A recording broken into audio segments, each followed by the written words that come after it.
Layanan perizinan khususnya untuk izin pendirian reklame atau IPR di Kota Palembang yang sudah dibekali dengan sistem aplikasi berbasis online sehingga mempermudah dan mempersingkat proses pembuatan izin, jumlah masyarakat yang mengurus izin semakin bertambah setiap harinya, di mana 10 hingga 20 perizinan dikeluarkan dalam satu hari secara digital. Dengan permohonan izin paling banyak adalah izin untuk tenaga kesehatan. Hal ini diterangkan Kepala DPMPTSP Kota Palembang Ahmad Musta'in.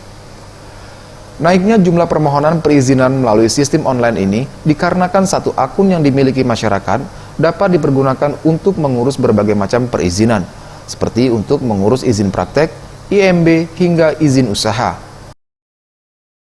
Dari sistem online ini sudah berapa banyak yang masuk data gitu dalam sehari? Saya rata-rata menandatangani IPR ini 10 sampai 20 satu hari secara digital. Secara digital. 10 sampai 20. Iya. Itu di akunnya kemana?